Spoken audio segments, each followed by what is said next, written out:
Vamos começar então essa webconferência do nosso penúltimo dia de evento, né? Só lembrando, esse evento é o sexto CEMIBA e o nono SLA. Ele está contando com o apoio da FAPEAM, da Secretaria de Desenvolvimento Econômico, Ciência, Tecnologia e Inovação e do Governo do Estado do Amazonas.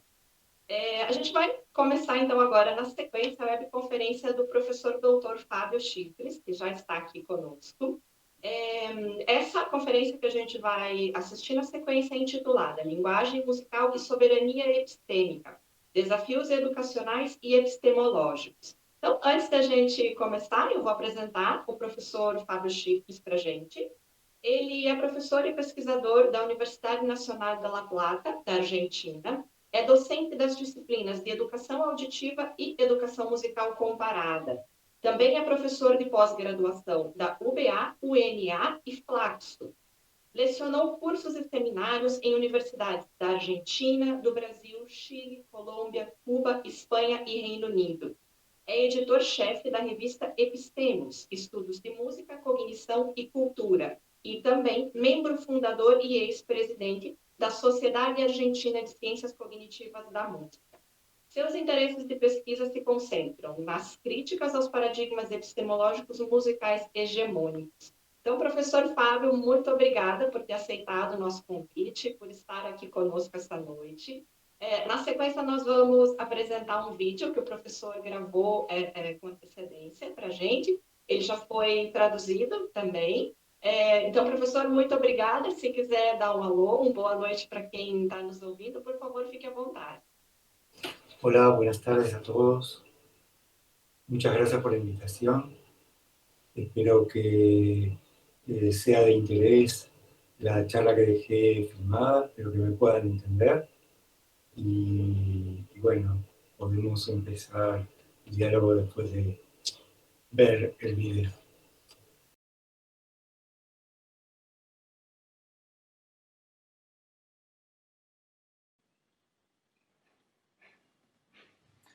Bom dia, como estão? Para mim é um prazer e uma honra participar deste sexto Simpósio Internacional da Música Latino-Americana, para o qual fui amavelmente convidado. Por isso, em primeiro lugar, gostaria de agradecer aos organizadores do evento e a todos vocês por participar desta conversa e pela oportunidade de depois poder discutir com vocês algumas ideias lançadas aqui. Com o objetivo de contextualizar melhor, organizar melhor o tempo e facilitar a tradução, vou ir lendo a apresentação. Existe na maioria dos programas de formação musical uma disciplina que, ainda que receba diferentes nomes por seu conteúdo específico, pode ser denominada como linguagem musical.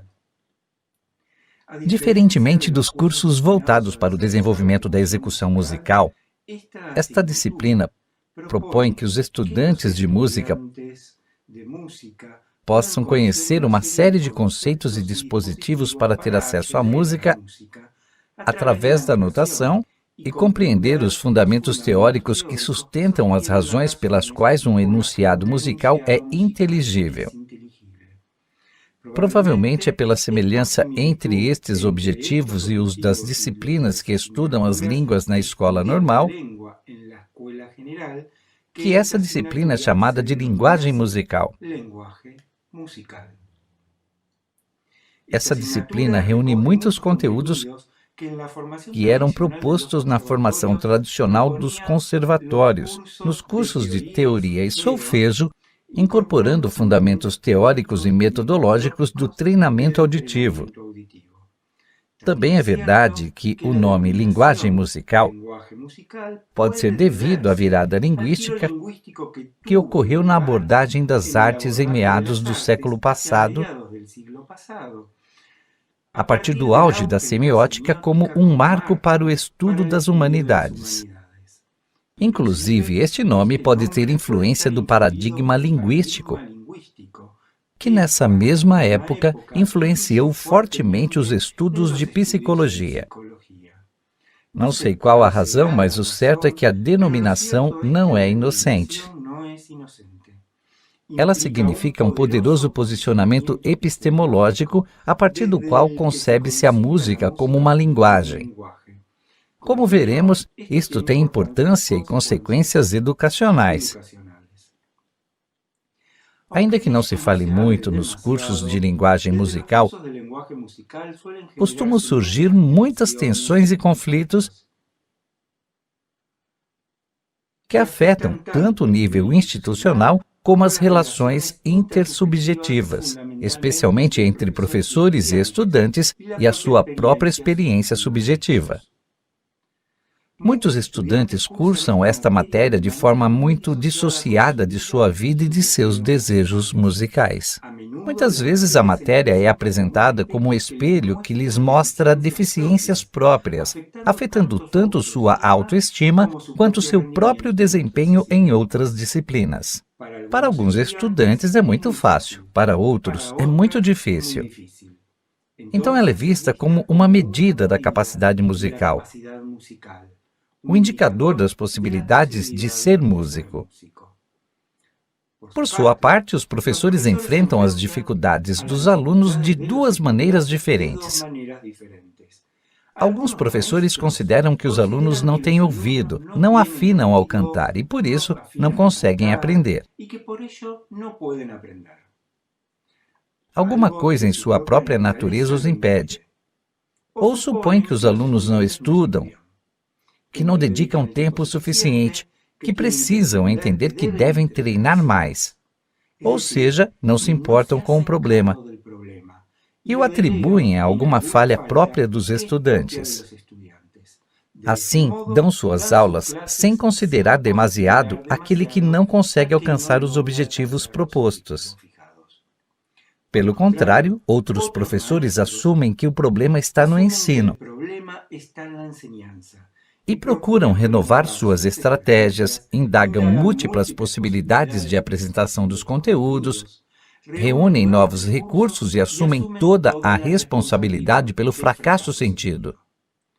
Meu propósito é propor aqui que, independentemente do peso destas questões sobre os problemas que se apresentam na aprendizagem da linguagem musical, existem razões muito mais profundas a considerar. Estas razões se relacionam com a própria noção de linguagem. A epistemologia que a sustenta nos modelos pedagógicos atuais e as implicações que essa epistemologia tem nas relações entre docentes, estudantes e objeto de conhecimento. Estas razões derivam do tratamento da música como linguagem e das formas de abordar a linguagem de forma geral na educação. E, como veremos, finalmente se vinculam às questões de poder que estão na base de como pensamos a educação em geral. A música é uma linguagem?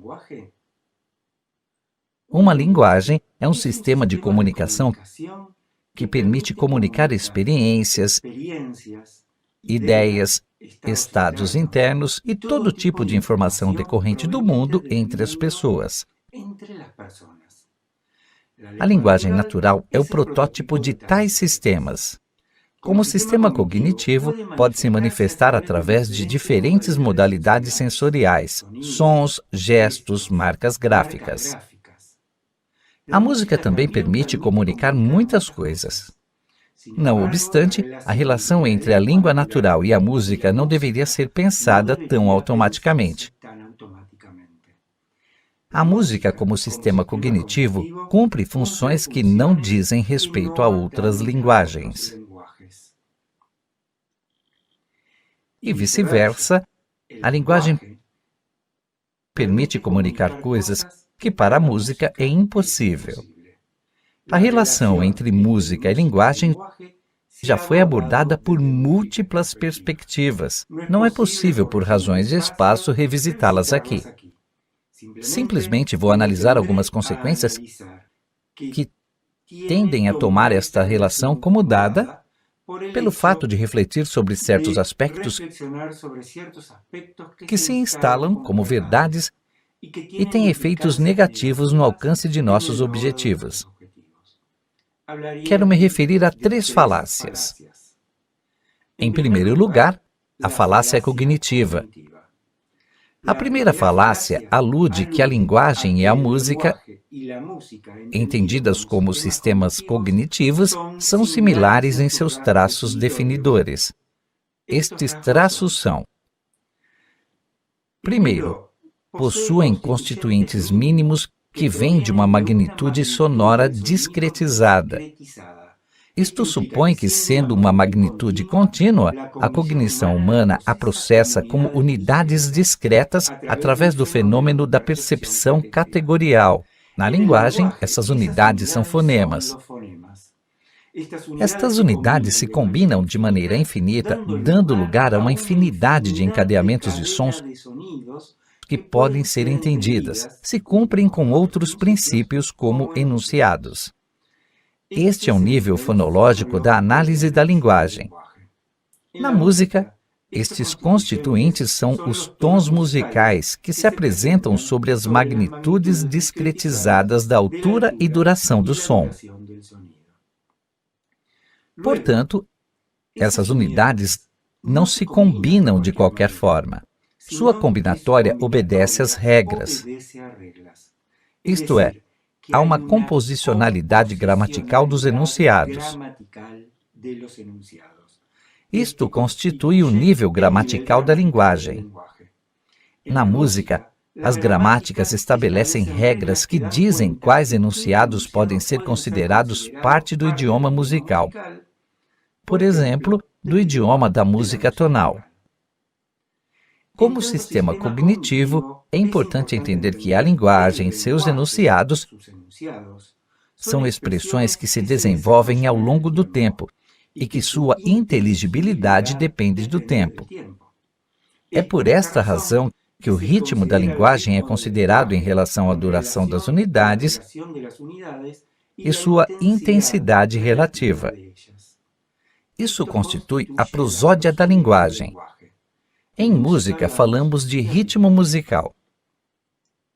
Finalmente, o sentido de um enunciado é o resultado da combinação dos sentidos dos elementos que o compõem. Assim, podemos falar que existe uma composicionalidade semântica dos enunciados. Cada elemento fornece seu significado.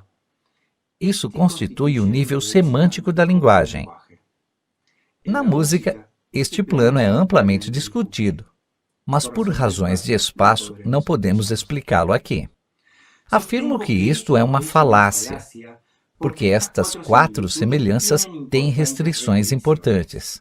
Embora não possa me alongar muito nelas, direi em princípio que a discretização das alturas e as durações não são uma condição necessária para a existência da música. Não há confirmação de que a composicionalidade gramatical tenha a mesma importância em diferentes idiomas musicais.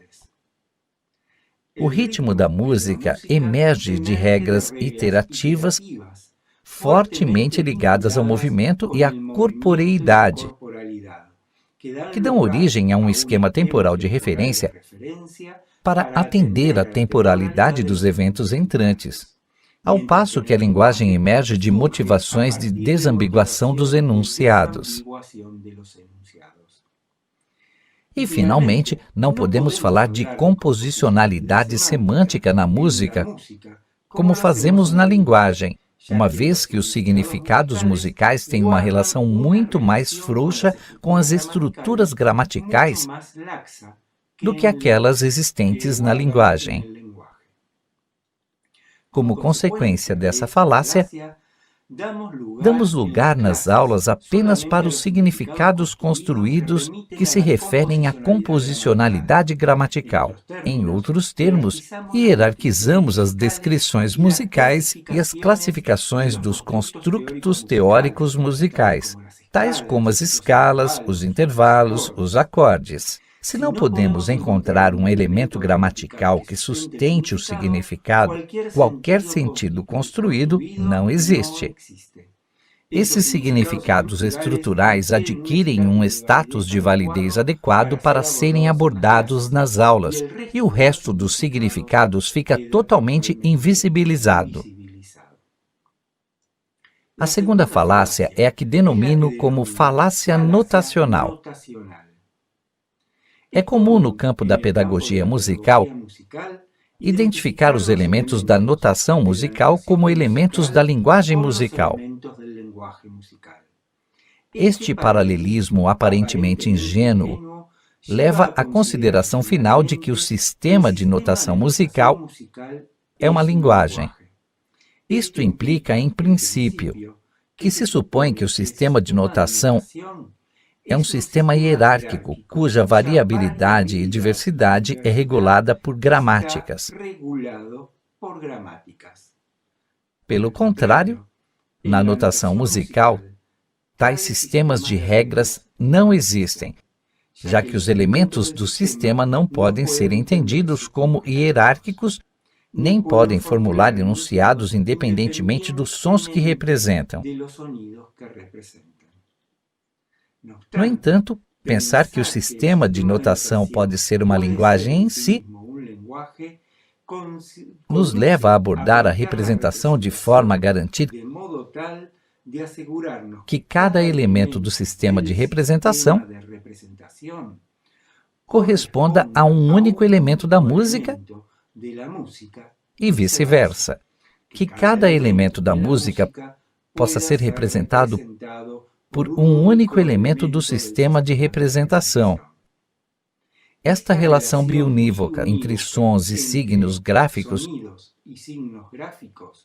é o que, em um sentido estrito, é chamada de código. É por esta razão que, em muitos textos e métodos, a aprendizagem da lectoescrita musical é abordada em termos de código de escrita musical. Por outro lado, o sistema de notação musical não apresenta relações biunívocas. Por exemplo, observemos estas figuras. Ambas figuras apresentam que a primeira nota dura 3 vezes mais que a segunda, uma relação de 3:1. No entanto, sabemos que esse significado, essa regra de correspondência, não é cumprida em todos os casos. Isso se aplica, por exemplo, para isto.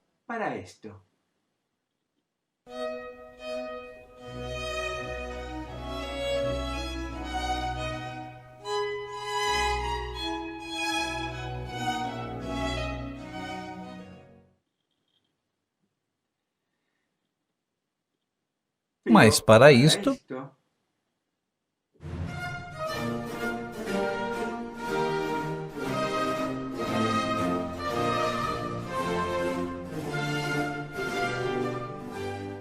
que é uma abertura francesa do século XVII, as relações são outras. E para isto,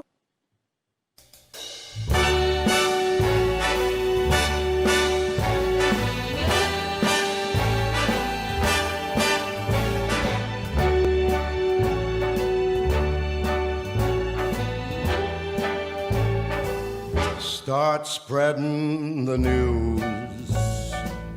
I'm leaving today. I want to be a part of it. as relações aqui também são outras. Isso significa que o que vincula os sons com os elementos do sistema de representação não são regras estabelecidas por um código, senão pautas de uso idiosincraticamente constituídas e consolidadas de acordo com a dinâmica do devir histórico de cada cultura musical no uso que fazem de tais sinais. Portanto, a produção escrita é interpretada de acordo com uma variedade de considerações, não com um código, senão um conjunto de convenções e hábitos de interpretação que dependem de cada comunidade de leitura. De modo Os enunciados são representados por escrito de modo que não é codificado, senão consuetudinário. O que parece um problema de terminologia, na realidade, tem consequências pedagógicas mais profundas. Em princípio, significa desconhecer o fato de que uma cultura musical faz seu próprio uso da notação. E é por isso que o sistema resulta funcional. Ao ignorar isso, inibe-se o estudante de explorar as possibilidades de representação que o sistema tem, segundo as particularidades que a música quer representar. O estudante aprende uma forma de representação que é então hipercodificada, que perde poder de representação perante as músicas que escapam à lógica de tal codificação. O estudante acaba aceitando que certas músicas podem acessar somente formas imperfeitas de representação escrita, o que, além de ser um erro conceitual, implica em uma consideração pejorativa. Constrói-se a ideia de que somente a boa música pode ser bem representada. Adicionalmente, instala-se a ideia de que o valor da música só deriva do que pode ser visto na partitura, de modo que uma partitura que não mostra elementos de aspecto interessante resulta em uma música que carece de interesse. A terceira falácia eu denomino da falácia da aquisição. Como parte da crítica da tradição da teoria e solfejo, argumentou-se que, como linguagem, a música não pode ser adquirida através da lectoescrita. Um domínio prático da oralidade musical deve preceder essa aquisição. Em outros termos, se a música é uma linguagem, deve ser aprendida como linguagem. Isto é, primeiro incorpora-se o uso oral da linguagem e logo procede a aprendizagem da escrita dessa linguagem já dominada oralmente. Além disso, as abordagens mais críticas argumentam que é necessário diversificar o domínio oral das formas de criação de enunciado, composição e improvisação, e não somente as noções de enunciação por imitação e compreensão por audição. No entanto, na realidade, a aquisição da língua natural ocorre na interação social, mais que em um contexto pedagógico. Nesta interação social, as pessoas linguisticamente mais desenvolvidas empregam estratégias intuitivas de inculturação linguística, que são apenas parte do dispositivo social que torna possível a aquisição. A criança que aprende a falar não se limita a ouvir enunciados simples dirigidos a ela para incentivar o processo. Além disso, ela está imersa em um contexto de atividade linguística intensa e complexa, de modo que a aquisição ocorre da complexidade e não de uma progressão projetada do simples para o complexo. Quando realizadas em contextos pedagógicos específicos, como a aula de linguagem musical, as frequências didáticas controladas implicam que, contrariamente à forma como adquirimos nossa língua, os elementos sintáticos, morfológicos e semânticos são metodicamente introduzidos de acordo com algum critério externo ao uso da linguagem. Por outro lado, a aquisição da linguagem tem uma motivação claramente comunicacional e expressiva. Isto é, a criança aprende a falar porque tem necessidades de comunicar suas ideias, suas intenções, seus desejos. Para isso, experimenta continuamente o contexto comunicacional, não ficando restrita a uma estrutura de desenvolvimento pautada por níveis previamente estabelecidos. Percebe-se, portanto, que o que é feito nas aulas de linguagem musical com a intenção de promover a aquisição de tal linguagem são estratégias que diferem notavelmente das formas pelas quais adquirimos nossa língua materna. Pelo contrário, essas estratégias de musicalização são muito mais parecidas com estratégias de ensino de línguas estrangeiras do que emulações de cenários de aquisição da língua materna. Entretanto, se uma estratégia de ensino de língua estrangeira é adotada, mas não é assumida como tal, isso significa que não se pensa na pré-existência de uma linguagem própria, materna, musical, que pode ser diferente daquela que o professor está tentando integrar. Presume-se que o aluno não precisa de uma experiência musical própria, pela qual, antes de chegar à sala de aula, ele pensa, imagina, cria, sente e vive a música.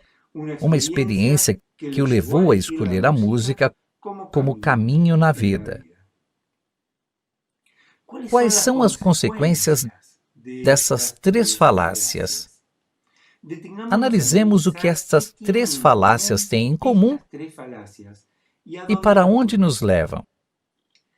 A primeira nos limita a reconhecer apenas os significados musicais em termos estruturais.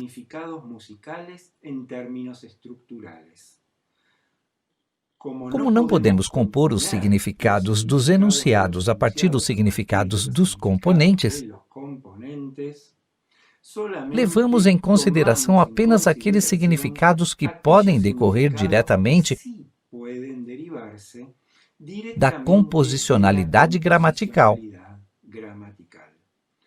Portanto, interessa-nos descrever e classificar os atributos rítmicos, melódicos, harmônicos, etc., quanto às categorias gramaticais.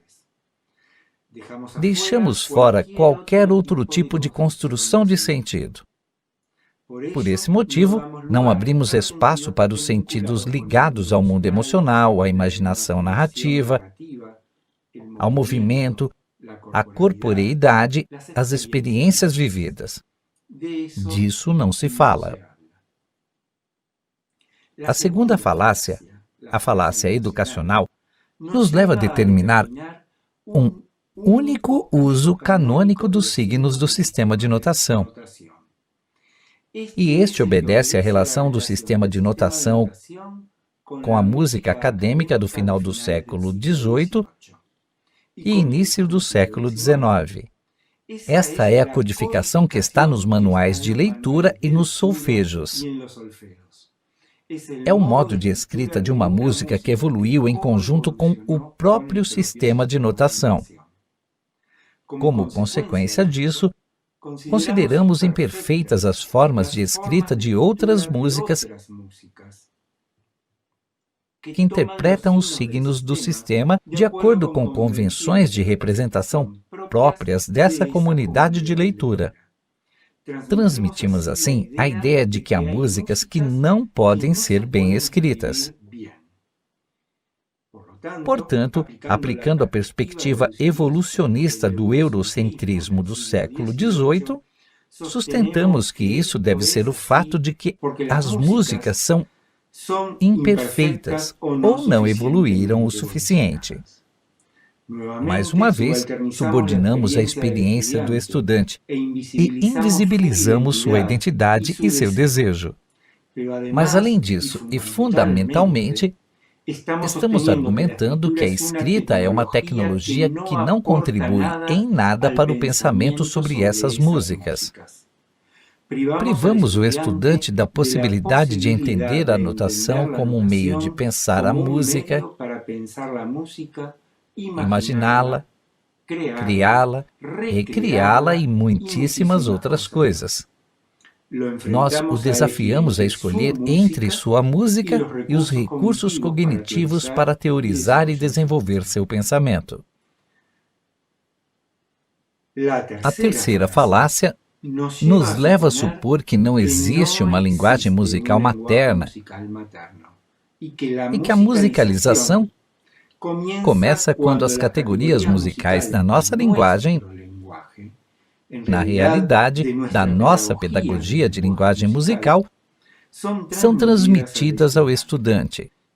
Como consequência, invisibilizamos toda a sua experiência musical anterior, na medida em que ele se afasta das categorias que queremos prestigiar. O estudante deixa de reconhecer sua experiência musical anterior como válida. Fica alheio às suas próprias categorias do pensar e viver a música. Em resumo, fazemos uma tábula rasa da história musical do aluno para dar-lhe como data de estreia o dia em que entra em nossa sala de aula. Instalamos nele a concepção de uma linguagem que supõe uma cumplicidade teórica entre os atos orais e as formas de escrita e as categorias para pensar a música própria da teoria musical ocidental. Esta concepção é trabalhada em todas as práticas musicais do estudante, de modo que são essas categorias as que passam a regular sua vida musical. Em resumo, as três falácias decorrem do que Boaventura de Sousa Santos chama de monocultura do rigor do saber. Essa monocultura reconhece apenas formas de conhecimento semelhantes à experiência hegemônica e distorce o escopo e o valor de outros pensamentos autônomos.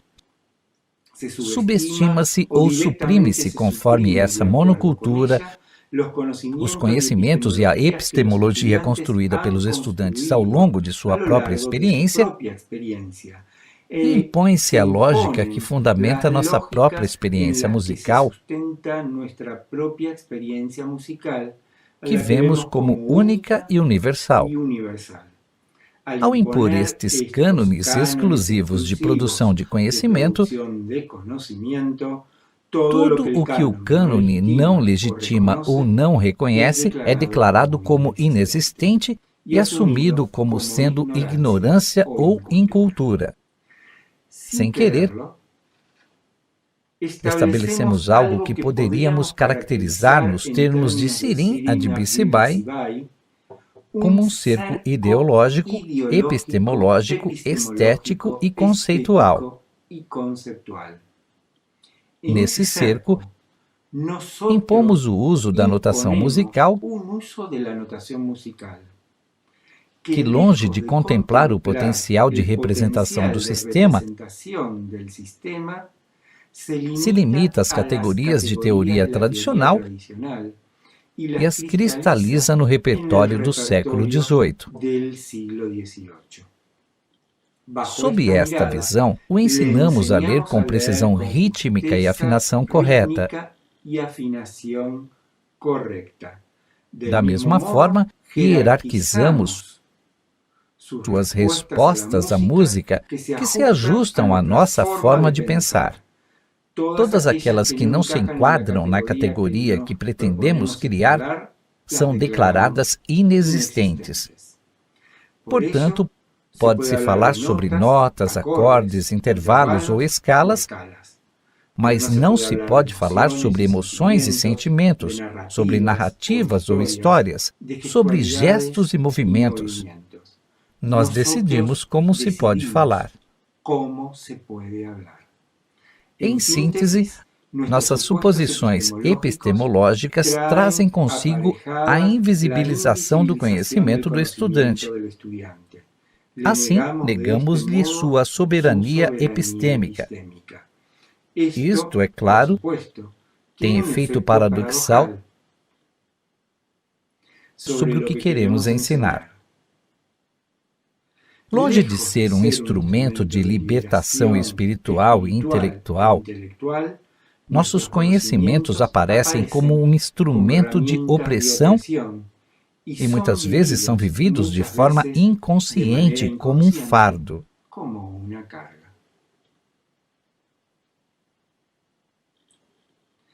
A ideia da linguagem musical tem sido muito atraente durante séculos, tanto do ponto de vista teórico, para pensar e regular as práticas musicais, particularmente a composição, como do ponto de vista pedagógico, para incentivar o aprendizado. O vínculo com a língua natural parece aproximar a realidade musical da experiência cotidiana da língua materna.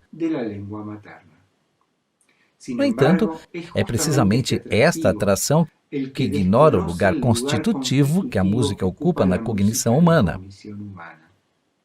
Assim, a ideia de linguagem musical ocupa o lugar adequado da música na mente das pessoas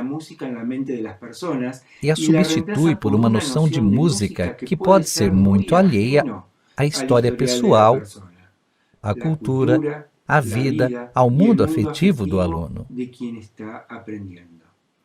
A ideia de linguagem musical impõe a lógica de uma linguagem musical que é hegemônica e subordina outras que podem estar mais ligadas à sua experiência de vida. Essa ideia pode, portanto, dar origem a conflitos que podem ser vistos como exercícios de violência epistêmica na medida em que nega o direito de construir conhecimento com base nas experiências próprias, pessoais e culturais, em diálogo com os outros saberes que se quer promover. O que tentei mostrar aqui é que pressupostos importantes que sustentam nossas práticas docentes enfraquecem pilares importantes da identidade e dos modos de construção de conhecimento dos estudantes. Independentemente dos conteúdos abordados, algumas das lógicas com as que operamos no ensino deixam de fora o próprio aluno, a menos que ele concorde em adotar nossa epistemologia e abandonar os vínculos com suas experiências de vida mais arraigadas. Não obstante, longe de abandonar essa noção de maneira crítica, devemos, a princípio, tomar consciência de que seu uso na educação musical não é casual nem inocente. É o resultado de uma pedagogia baseada no princípio da tábula rasa. De acordo com esse princípio, quando o estudante começa seu percurso educacional, não sabe nada. E como disse Emília Ferreiro, se sabe alguma coisa, melhor que esqueça, porque certamente está errado. Como docentes, devemos então ter consciência de que essa pedagogia está a serviço de um exercício de poder que busca impor formas de pensar e de viver próprias de uma determinada cosmovisão. Mas se de fato queremos desenvolver uma construção de conhecimento centrada no aluno,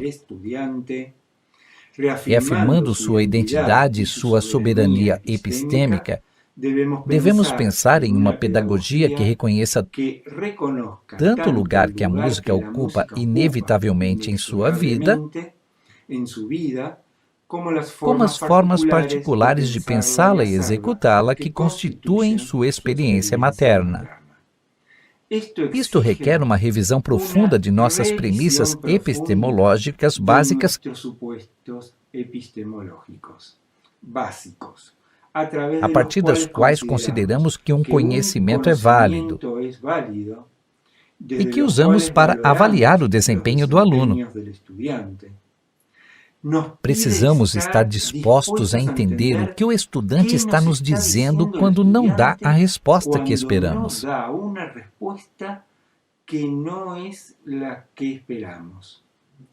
Devemos estar abertos a formas de pensar e às experiências sensíveis que não conhecemos, mas que podem começar a dialogar com aquelas que regem o nosso próprio pensamento. Devemos fazer um exercício constante de indagação teórica e prática que seja horizontal quanto ao conhecimento próprio dos estudantes e aberto a novos objetos de conhecimento. Muito obrigado. Obrigada, professor Fábio, pela gravação do vídeo, em primeiro lugar, por ter aceitado o nosso convite para estar aqui hoje. Acho que não tem como ouvir isso tudo que a gente acabou de ouvir sem se sentir muito provocado, sem pensar muito sobre as nossas práticas enquanto professores, sobre o que fizeram conosco enquanto a gente era aluno, né? Sobre o que a gente acaba reproduzindo, muitas vezes sem consciência do que faz. Então, eu gostaria agora, na sequência, de abrir o debate, né? Só para quem está assistindo, para a gente se organizar, a gente tem aqui conosco a Verônica, que vai fazer a tradução das perguntas, do mesmo modo como a gente já teve na segunda-feira essa semana. Aí eu vou pedir para todo mundo que quiser perguntar, para começar as inscrições no chat aqui do lado, então a pessoa se manifesta. Se quiser, vocês podem escrever as perguntas ali, aí a Verônica faz a leitura e a tradução. Mas se vocês preferirem também, é possível abrir o microfone, abrir o vídeo, fazer a pergunta ao vivo mesmo, e a Verônica também faz a tradução em sequência. A única coisa que a Verônica pede é que vocês falem um pouco da pergunta, aí ela traduz, depois vocês voltam e terminam. Se a gente falar muita coisa, a Verônica não memoriza. Obrigada. Ok, Verônica, então vamos lá. A Mariana já tem uma pergunta, mas ela prefere falar. Então, Mariana, por favor, fique à vontade. Hola, profesor. Perdona mi español, pero yo creo que sea más cómodo escucharme en tu idioma. En primer lugar, quiero decir que estoy encantada con tu discurso, porque no soy de la música, soy de las letras, de la literatura y la lingüística. Mi pregunta es, en verdad, una curiosidad. Me gustaría que comentaras un poquito más tu metodología para sacar conclusiones sobre el lenguaje musical en comparación con el lenguaje gramatical. O sea, cuando usted, mientras profesor, empezó a trazar este paralelo entre el lenguaje musical y el lenguaje en su conjunto. Gracias nuevamente por su discurso y su investigación. Bueno, muchas gracias, Mariana. Soy yo, en primer lugar, el que tiene que disculparse por no hablar en portugués. Así que voy a hablar completamente en español para que Verônica pueda traducir. Bom, eu vou me desculpar por não falar em português, então eu vou falar na minha língua materna, espanhol, para que Verônica, possa traduzir.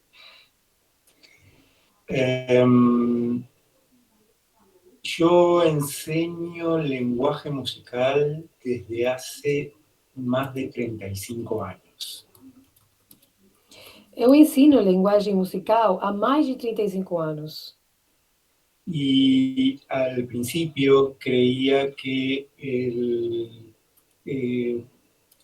la cuestión del aprendizaje era un problema de la enseñanza, era un problema de cómo pensar el momento de enseñar y los materiales con los que se enseña. Ao início, eu acreditava que a questão da aprendizagem era um problema do ensino, como pensar o momento do ensino e os materiais que eram utilizados para ensinar. Pero con el tiempo me fui dando cuenta de que algo que comúnmente creemos que es que el estudiante cuando empieza a estudiar música en el conservatorio no sabe nada, no es así. Com o tempo, eu percebi que algo que nós acreditamos comumente e que é que o estudante não sabe nada, geralmente não é assim. Estas observaciones las empecé a sistematizar cuando empecé a estudiar la musicalidad en la infancia temprana. Essas observações, eu comecei a sistematizá-las quando comecei a estudar a musicalidade na idade temprana, na idade cedo de crianças. Ahí pude comprobar de qué modo la comunicación musical antecede a la comunicación lingüística y permite desarrollar lo que llamamos musicalidad para el resto de la vida, para todo lo largo de la vida. Então, dessa forma, eu pude comprovar de que modo a comunicação precede a musicalidade e, então, nos permite desenvolver a musicalidade para o restante da nossa vida, ao longo da nossa vida. Entonces, si la experiencia musical antecede a la experiencia lingüística, la experiencia activa lingüística en la ontogénesis,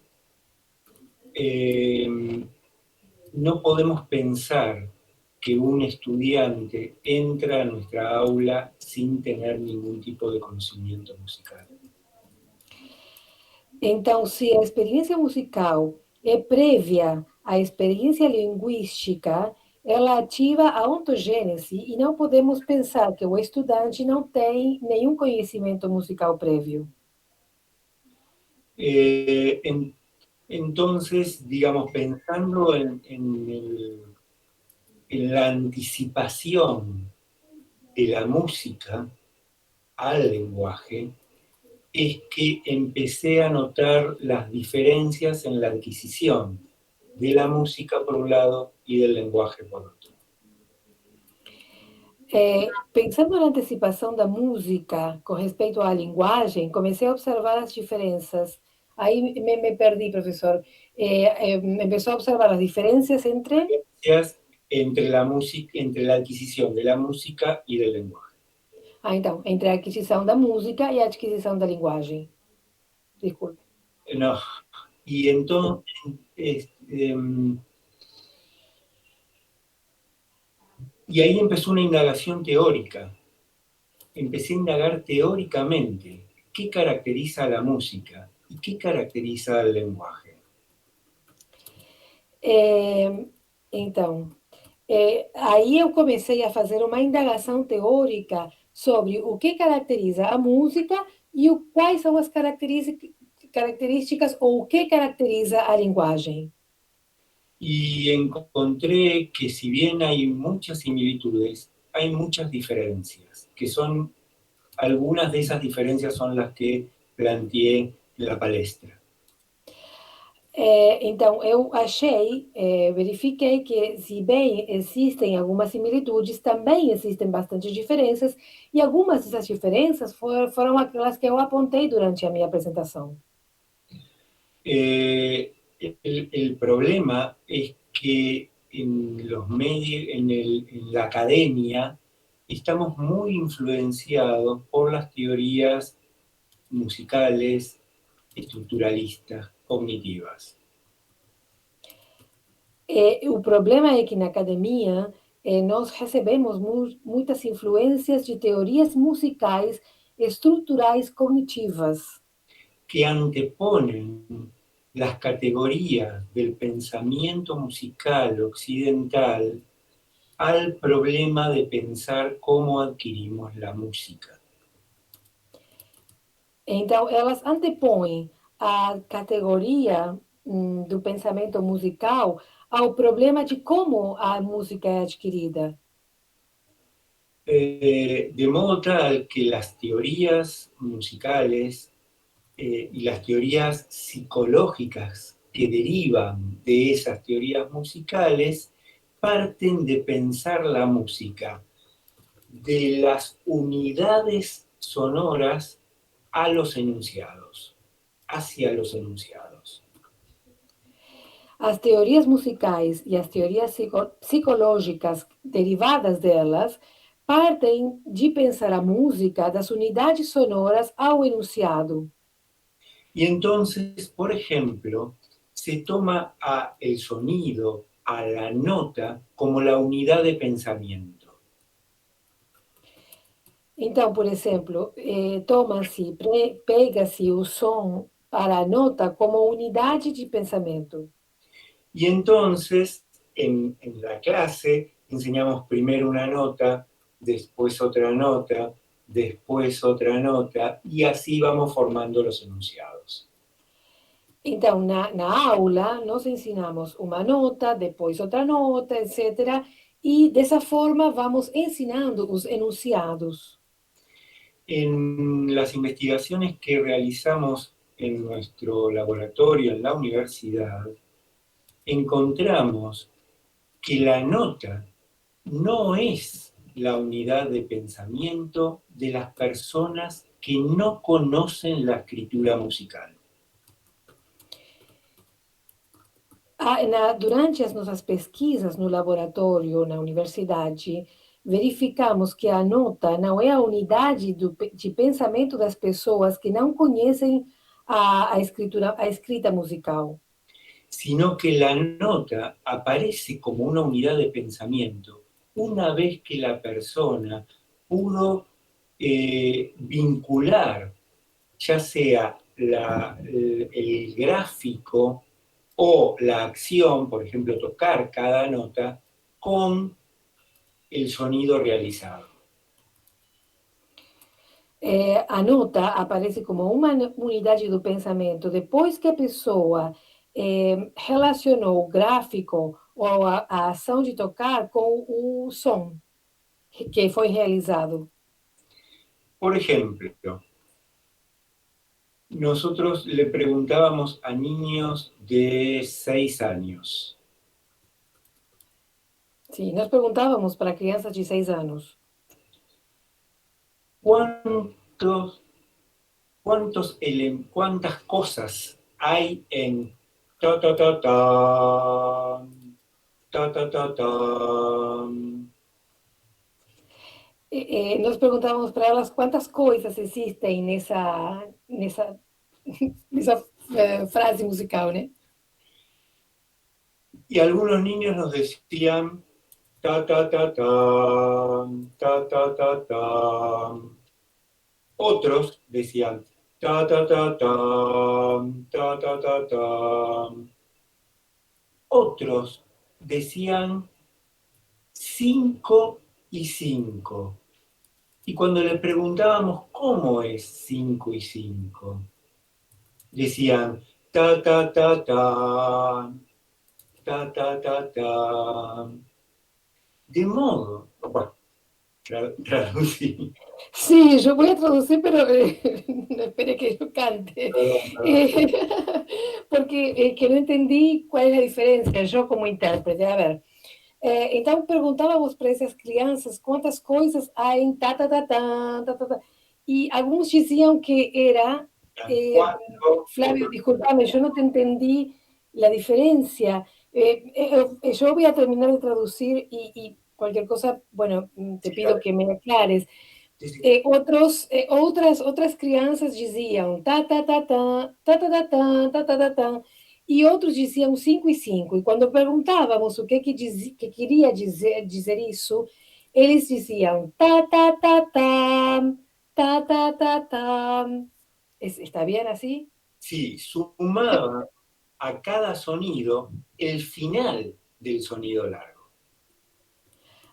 E somava-se num som o final do som mais extenso. Por lo tanto, la unidad no era el sonido. La unidad podía ser el sonido, pero también podía ser el pulso, pero también podía ser el silencio, pero también podía ser o algún otro elemento del pensamiento del niño.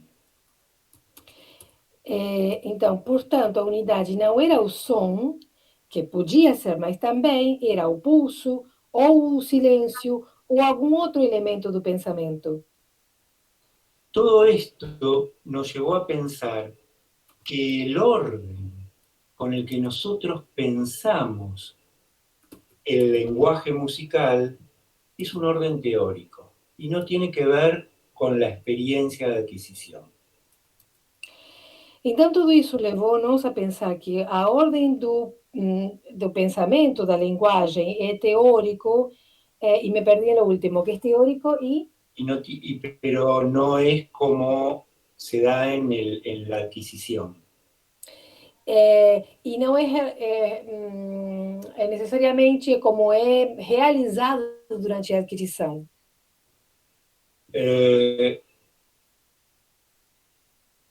Así fuimos viendo que los principios por los cuales pensamos la música como lenguaje Dessa forma, vimos que os princípios através dos quais pensamos a música como uma linguagem no, no son realizados en la adquisición real. não são realizados durante a aquisição real. Entonces vimos que la lógica del lenguaje se separa de la lógica de la experiencia musical. Então, dessa forma, vimos que a lógica da linguagem é separada da lógica da linguagem musical. Y una cosita más. Quero acrescentar mais alguma coisa? El pensamiento musical en muchas personas que no conocen las categorías teóricas, Quero acrescentar que o pensamento musical, em muitas pessoas que não conhecem as categorias teóricas, está gobernado por imágenes, por emociones, por narrativas, é regido por imagens ou emoções ou narrativas que se constituyen como categorías teóricas. que constituem-se como categorias teóricas. Esto quiere decir que la persona empieza a pensar la música a través de esas imágenes, esas emociones. Então, isso significa que a pessoa começa a pensar a música através dessas imagens, essas emoções, essas narrativas. Y no esas categorías teóricas que nosotros tratamos de enseñar. E não através dessas categorias teóricas que nós tentamos ensiná-las. No sé si respondí tu pregunta, Mariana. Consegui responder a pergunta, Mariana? Sí, sí, gracias de nuevo, bravísimo, maestro. Ótimo, graças. Verônica, a gente tem mais uma pergunta aqui do Sim. Luciano no chat. Você consegue ler o Deixa eu chat? ver. Peraí, só um minutinho. Luciano, aquela que diz principalmente no ensino. ¿Sí? Entonces, Fabio, dice principalmente durante la enseñanza de la música en la academia, con un abordaje más clásico, vemos que muchos profesores que tienen como una verdad única en la enseñanza y de cierta forma desprecian nuestro conocimiento previo y nuestra vivencia musical antes de llegar a la universidad. Como educador, ¿cómo puedo construir mejor este conocimiento junto con el alumno? ¿Se necesita un cambio de postura o un cambio de metodología o una transferencia de conocimiento más constructivo? Sí, absolutamente.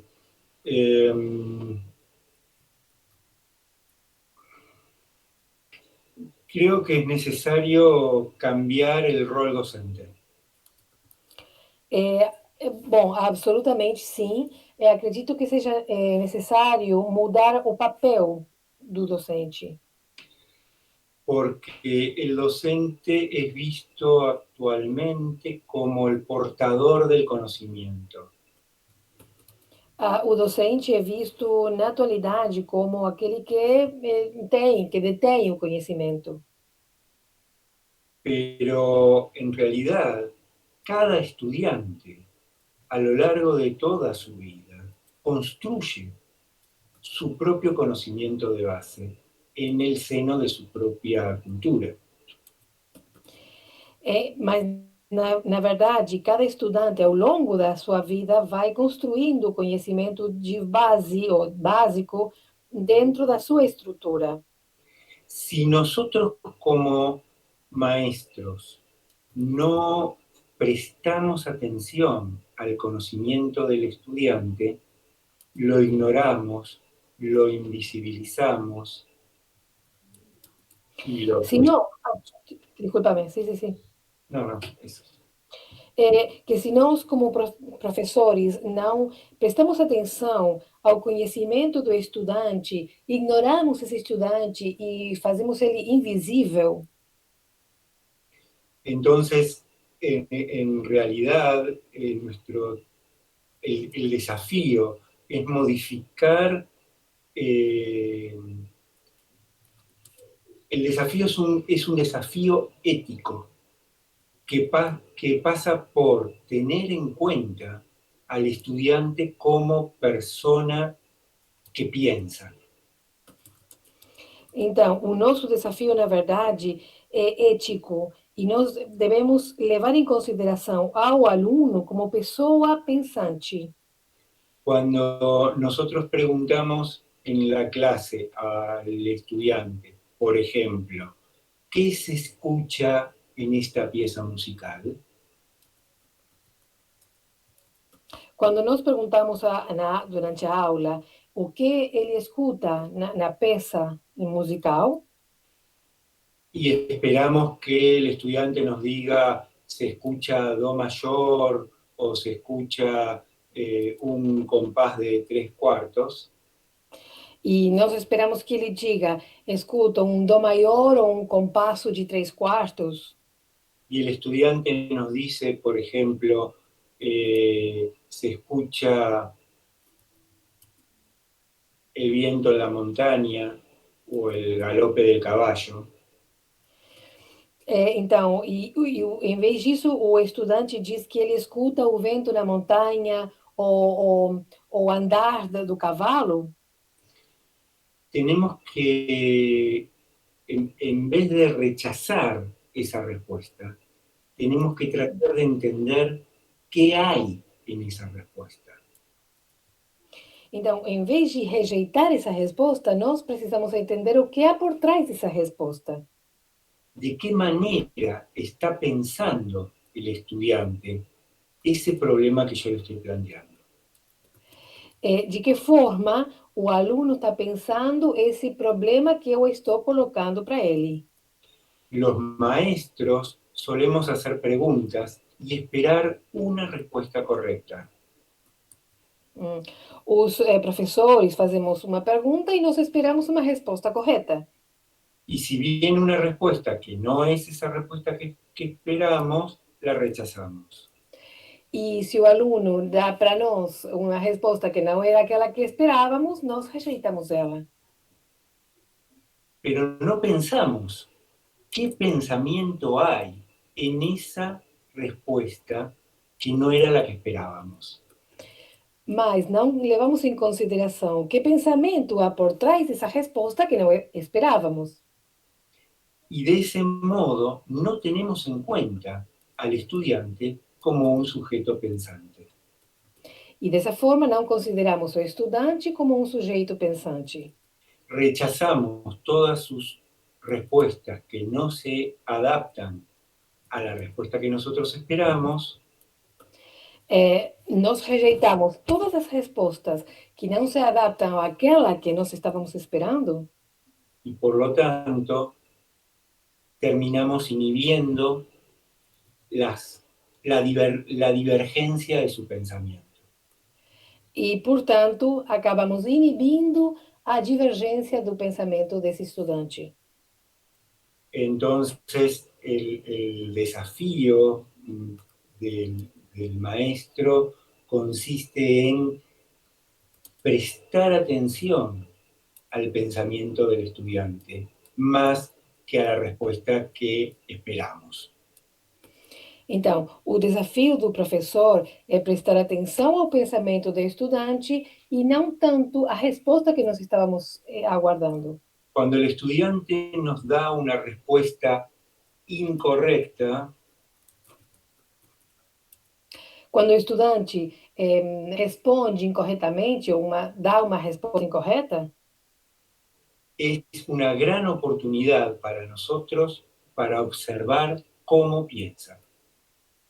é uma grande oportunidade para nós observar como ele pensa. Entonces nuestro trabajo se hace mucho más difícil, pero mucho más interesante. Portanto, nosso trabalho é mais difícil, porém muito mais interessante. No sé si respondí, Luciano. Luciano, conseguiu responder? Ele Muchas escreveu ali gracias, no chat. professor. Ah, sí, te dice muchas gracias, profesor Flávio, maravillosa apresentação. Obrigado. O Márcio também quer fazer uma pergunta. Márcio, por favor. Olá, professor. Boa tarde.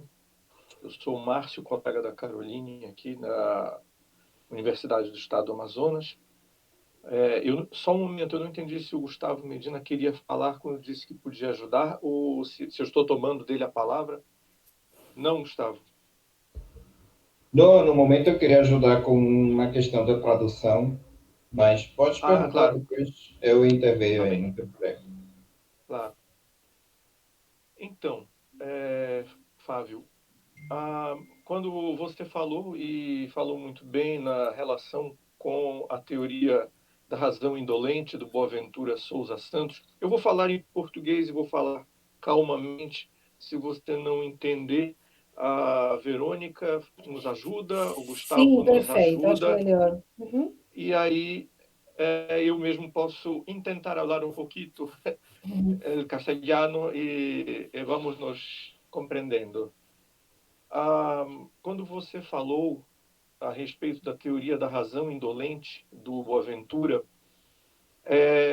me ocorre que há alguns problemas que vão se tornando recorrentes no meio musical e que não dizem respeito unicamente ao modo como ensinamos, mas também ao modo como entendemos música e por isso ensinamos música assim.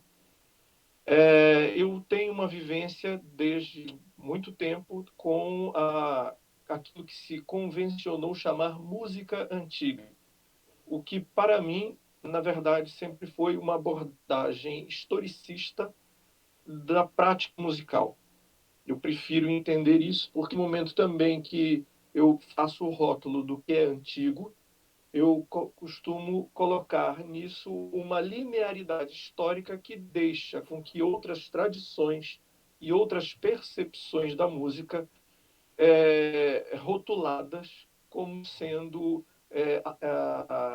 tradições vencidas, tradições ultrapassadas, e nós sabemos que em música isso não só não é verdade, como é extremamente perigoso, porque é ideologicamente favorável a uma concentração de poder nas mãos de quem tem o domínio tecnológico para disponibilizar e fazer música.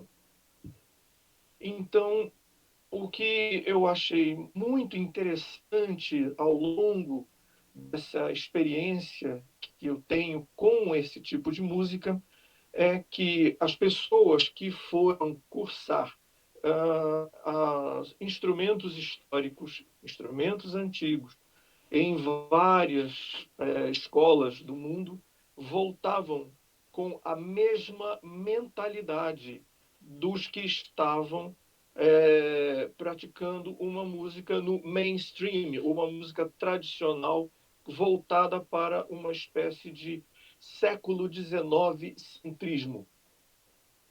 Ou seja, continuavam dizendo, só existe esta maneira, que agora é uma maneira de um outro cânone da música, um cânone da chamada música antiga, para dizer só se toca música antiga assim. Mozart só se faz assim. Se você não fizer assim, você não está tocando autêntico. Se você não fizer Vivaldi dessa maneira, não está tocando autêntico. Isso, obviamente, que já superei muito esse tipo de argumento, porque tenho outras leituras e uma outra percepção que concordam totalmente com a sua percepção de ver a questão musical. E aqui eu lhe pergunto uma coisa: você acha que, no fundo, tudo isso é uma estratégia de poder para eliminar completamente outras vozes que possam dificultar um processo que deveria ser heterotópico, democrático, e no final das contas, né, nós mesmos, quando fazemos o que fazemos contra nós, estamos fazendo aquilo que Boaventura disse, nós estamos com a nossa subalternidade nos emudecendo, nós ficamos mudos, não é? Então, aí agora a pergunta é: nós temos condição de criar um sistema alternativo de pensar, fazer, interpretar música, seja ela qual for, que nós poderíamos articular como uma forma de enfrentar esse poder canônico? Seria o melhor? Seria oferecer um contra-cânone? Ou a melhor opção é continuar insistindo numa heterotopia, numa negociação entre esses saberes, mesmo com a força do poder canônico? Eu fico dividido entre essa negociação ou entre fortalecer um contra-cânone. O que você pensa disso? Sí, estoy absolutamente de acuerdo con todo lo que dijiste.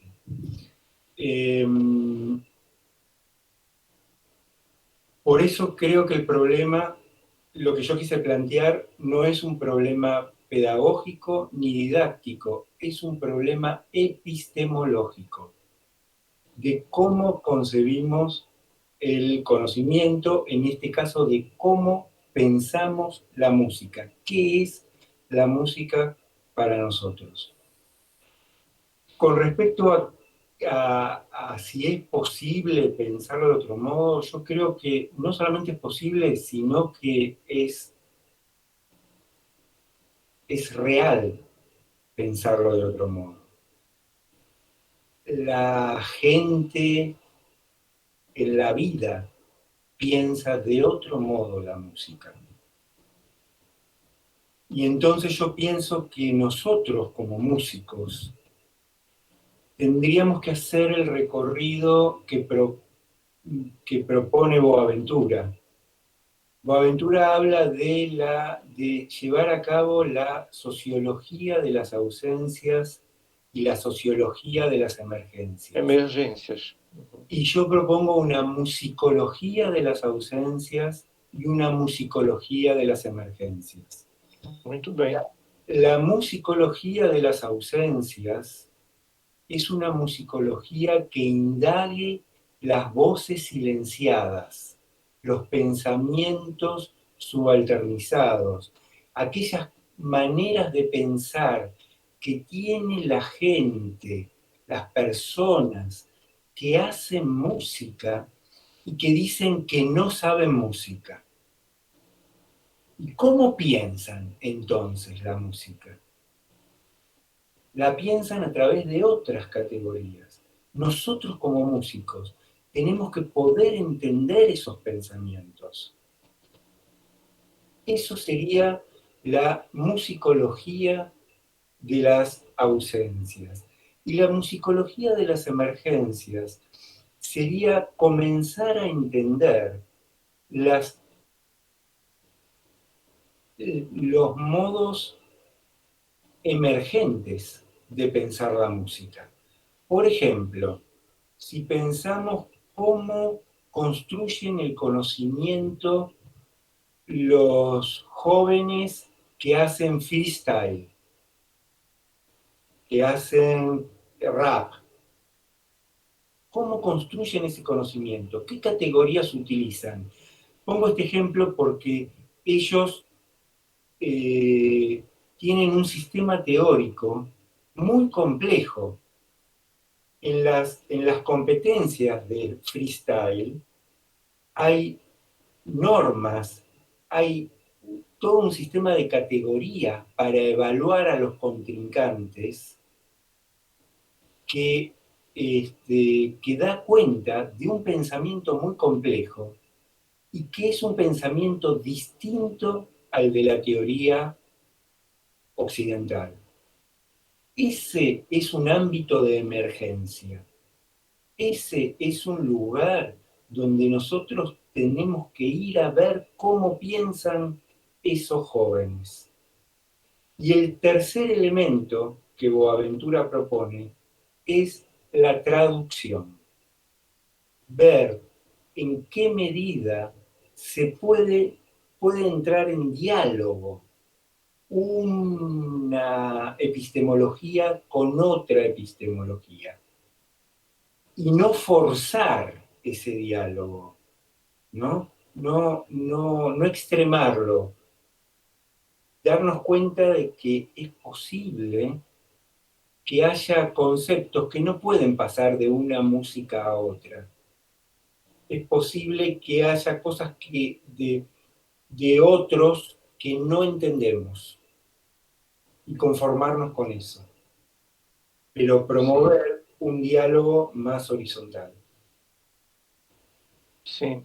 Há uma coisa também do Boaventura que gosto muito, não sei se concorda, eu concordo com os pontos, acho que são os pontos bastante agudos da sociologia do Boaventura que você destacou, mas o Boaventura fala uma coisa que eu acredito que é muito útil para nós, que nós precisamos entender quando estamos educando para regular a questão do Estado regulatório, do ente regulatório, e quando estamos educando para emancipar.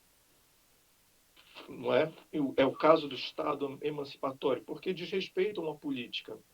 E, nesse sentido, há uma questão muito interessante. O indivíduo, sejamos alunos ou professores, precisamos ter a consciência de que não vamos apagar o passado, não vamos nunca deixar essas relações de poder, mas nós devemos sempre construir um caminho mais livre, sabendo que convivemos com esse processo dominatório que está sempre batendo a porta de um lado ou de outro.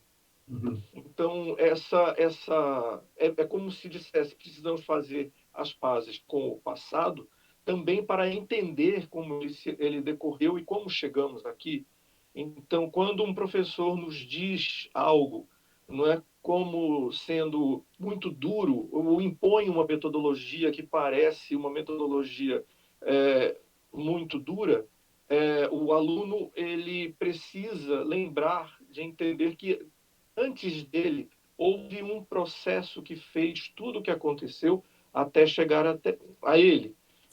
Parte dele refletir isso também e seguir adiante tentando ser melhor e não pior do que aquilo. Porque é isso que estamos tentando como sociedade fazer todos os dias. Não repetir, não é, os erros de uma atitude colonial, não é, de uma atitude regulatória e dominadora. O mais interessante que me parece é que levamos isso para todos os campos em que fazemos música, na interpretação musical, ou quando vamos usufruir, quando vamos a um concerto, aquela música que vamos assistir, ou se vamos dançar aquela música porque vamos a uma oportunidade para isso.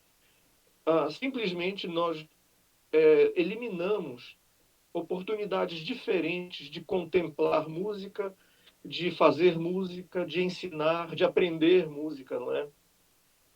Por conta dessa imposição de um cânone que é muito mais regulatório e castrador, não é? Mas, enfim, eu queria trocar essas ideias com o Fábio. Obrigado, Fábio. Estoy totalmente de acuerdo, totalmente de acuerdo. Muito obrigado. Muito obrigado.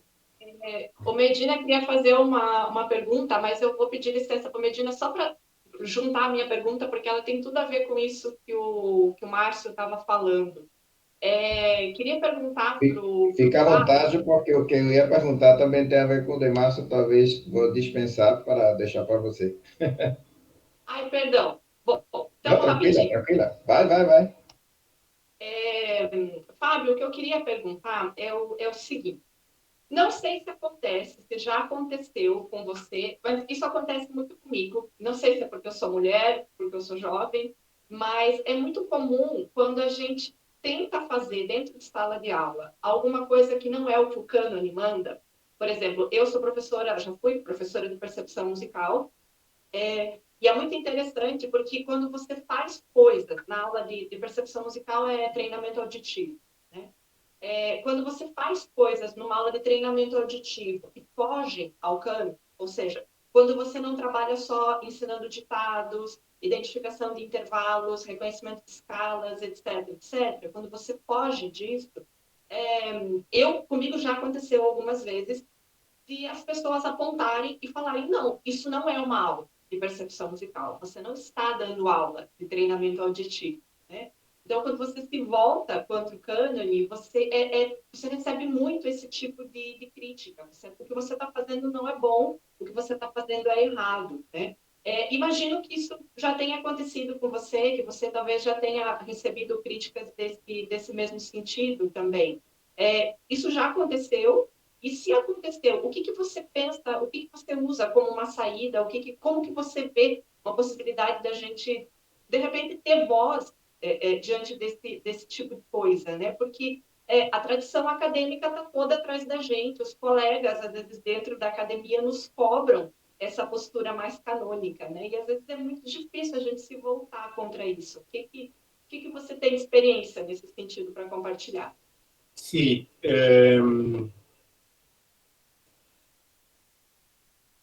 yo lo pienso al revés. Yo pienso que eh, el entrenamiento auditivo, como lo conocemos, es, eh, es una disciplina autoritaria. ¿Por qué es autoritaria? Porque nos dice que las cosas que nosotros tenemos que escuchar, los intervalos, las escalas, los ritmos, son fenómenos naturales que están en la naturaleza y que nosotros naturalmente los percibimos. Eso es un engaño epistemológico, porque esos fenómenos no son naturales. Esos son conceptos construidos a lo largo de la historia de la teoría de la música. Cuando los fenómenos culturales son tomados como fenómenos naturales, esto ocurre como herramienta de poder. Es cuando se naturaliza algo que en realidad es cultural. Se pone en el centro del universo el resultado de una determinada cultura. Cuando alguien viene a decirme que no estoy haciendo eso, yo le digo, sí, no estoy haciendo eso, porque eso es autoritario, porque eso es una imposición de una determinada cultura. Por suerte, en el trabajo que nosotros hacemos en mi universidad, trabajamos con mucha libertad y dentro de la universidad no tenemos ese problema. Pero sí es cierto que uno tiene que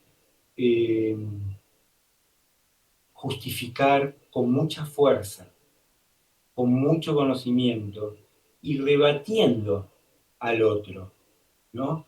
El subalterno siempre se siente en falta. El poderoso siempre cree que tiene la razón, ¿sí?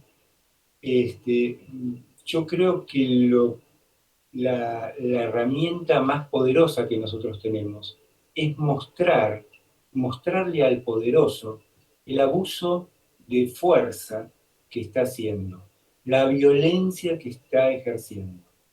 Cuando me plantean ese tipo de cosas, yo siempre digo, ¿cuántos estudiantes ingresan al conservatorio? ¿Cuántos estudiantes ingresan a las universidades? ¿Y cuántos egresan? ¿Cuántos estudiantes se perdieron en el camino? ¿Cuánta gente vio malogrado su deseo por acciones autoritarias? No de un profesor autoritario, sino del poder del conocimiento instituido. Entonces, no hay nada que defender en eso.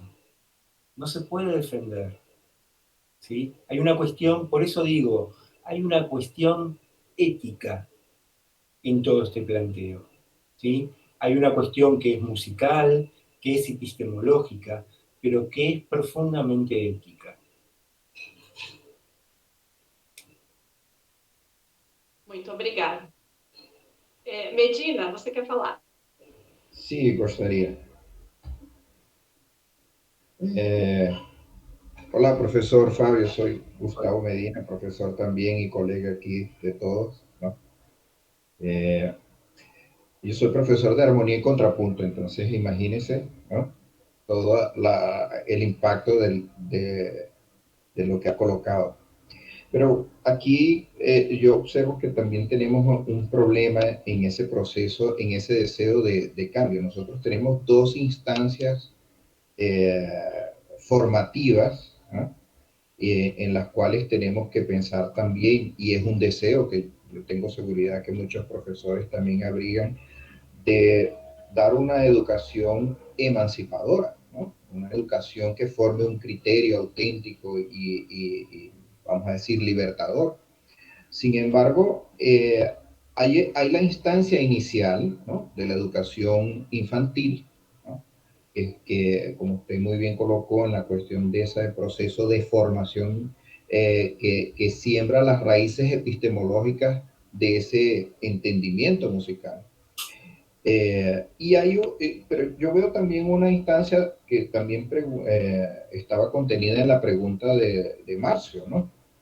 Eh, por ejemplo, desde el punto de vista interpretativo, el canon, ¿verdad? Se impone de a veces maneras eh, bastante evidentes y no tan sutiles. Hoy vemos mucho, por ejemplo, el poder de persuasión interpretativo que tienen las grabaciones que están en YouTube o en los medios de la Internet, ¿verdad? Y eso tiene mucha más fuerza para que el alumno interprete una versión de cualquier repertorio, sea el que muchas veces lo que el profesor le diría, no, deberías ser más libre, tocarlo así, tocarlo de esta otra manera, pero tiene más peso imitar, hacer ya una interpretación, sino una mimesis de lo que son las interpretaciones canónicas, ¿no? Además, aquí viene entonces un problema bastante más complicado, que es la cuestión de la supervivencia profesional, ¿no? Ese alumno al cual me gustaría abrirle las puertas de ese proceso, vamos a decir, de emancipación y de autonomía, ¿verdad? Eh, yo, yo realmente lo estoy ayudando o lo estoy complicando cuando él, vamos a suponer hipotéticamente que él consiga desarrollar una idea interpretativa propia, una percepción musical propia, una narrativa propia. Entonces él sale de la universidad a buscar un trabajo y va a hacer una audición Y muy probablemente, si él hace lo que yo le dije que no está de acuerdo con el canon, él va a ser rechazado y no va a tener trabajo. Entonces, claro, yo creo que todo esto es parte de esa camisa de fuerza hegemónica, sí, de verdad, ¿no? En todo sentido, pero que el proceso de cambio tiene que ser realmente una acción bastante más coordinada y colectiva. Sabemos, usted debe saber, claro, iniciativas que ya hubo, inclusive, por ejemplo, en la pedagogía musical como la de Codali, de enseñar a los alumnos con un sistema que no fuera el mayor menor normal o el otro, pero no vimos cómo eso consiguió avanzar. Y mucho menos nosotros en esta posición de cierta marginalidad, ¿verdad? De que no tenemos ese poder de enunciación, que por cierto, y haciendo una propaganda de nuestro trabajo, me gusta mucho el trabajo que hacemos en nuestro laboratorio de musicología junto con Marcio de música barroca, porque hacemos repertorio que restauramos nosotros, del cual no hay grabaciones ni nadie más ha tocado. Entonces, es una sensación maravillosa que la versión la inventamos nosotros y ya eso da una satisfacción increíble. Pero no es lo común, ¿no? ¿Qué podríamos hacer? Es una situación difícil, ¿no? Sí, aquí hay un punto muy interesante. Nosotros estamos viviendo una transición de la experiencia de lo que Foucault llamaría los aparatos de verificación institucionales digamos, los aparatos de verificación institucionales son las instituciones normativas. En nuestro caso, la academia. La academia es normativa. La academia dice lo que está bien, lo que está mal, el conocimiento que es válido. ¿Sí? Esto era antes. Esto era hasta hace algunas décadas atrás. En la actualidad, ese aparato de verificación ha pasado de la academia a los medios. Por lo tanto, la verificación epistemológica hoy en día no es institucional, es mediática. Ya no está en manos nuestras en la academia, sino que está en los medios, en la televisión y hoy en día en Internet, básicamente en Internet. Por lo tanto, nuestro rol en la academia cambió, es otro, no puede ser el mismo, no puede ser el rol de legitimar el conocimiento válido. Nuestro rol en la academia es el de guiar a los estudiantes en ese mundo de la comunicación, ¿sí? Que nos toca vivir, digamos, ¿no? Y entonces, ¿de qué modo nosotros podemos generar una pedagogía de liberación, ¿no? Que permita ya no liberarnos del canon académico, sino que nos permita liberar de los aparatos de verificación mediáticos, digamos. Es mucho más grande el monstruo hoy en día. ¿Sí? Ciertamente. Por lo tanto, es mucho más difícil nuestro trabajo. Pero yo creo, como decía Marcio, que es el momento de empezar a hacer una acción coordinada, de darnos cuenta en qué medida lo que nosotros estamos haciendo dentro del aula favorece o va en contra de lo que hay afuera. Cuando el estudiante dentro del aula deja de obedecernos a nosotros para pensar por él mismo, está haciendo un ejercicio muy importante para ir a la jungla mediática, a la selva mediática, y empezar a pensar por él mismo en ese contexto. Entonces, me parece que por ahí puede haber algo que nosotros podríamos empezar a hacer. Pero el trabajo no es nada fácil. No es nada fácil. Sin duda, sin duda. Muchas gracias, profesor. Por favor. Ok, mais alguém tem perguntas? Aqui pelo chat eu não vi mais nenhuma. Se por um acaso eu estou esquecendo de alguém, a pessoa se manifesta, por favor. Não? Então, eu acredito que a gente pode ir encerrando por aqui. Quero agradecer mais uma vez a presença do professor Fábio, né, as provocações. Com certeza a gente sai daqui pensando muito mais, né, sobre as nossas práticas, muito mais crítico sobre o que fazemos, né, tanto enquanto professores quanto enquanto estudantes. Né? Então, muito obrigada. Eu vi o pessoal comentando ali no chat. A gente teve um problema no YouTube durante a transmissão, mas a gente já vai colocar, terminando aqui a gravação, a gente já publica essa nossa webconferência lá no canal do YouTube. Então, professor Fábio, muito obrigada. Esperamos, de repente, numa próxima oportunidade, né, que toda essa questão do Covid passar, a gente poder se encontrar ao vivo para continuar esse debate. Muito obrigada pela sua presença. Muito obrigado para todos. Gracias. Muito obrigado, tchau, Fábio. tchau para Prazer em vocês. conhecê-lo. Igualmente, profesor. Encantado, encantado. Muchas gracias a todos. Então, só antes da gente se despedir, deixa eu fazer o convite. Amanhã é o último dia do evento, então a gente tem de manhã cedo os minicursos. Na parte da tarde, a gente vai ter o lançamento das palestras, conferência aqui do CENIBA, e depois, às 15 horas, a gente vai começar com a web conferência de encerramento. Então, todo mundo convidado para a programação de amanhã. Muito obrigada, tchau para vocês, e a gente se vê amanhã de manhã de novo. Tchau, tchau.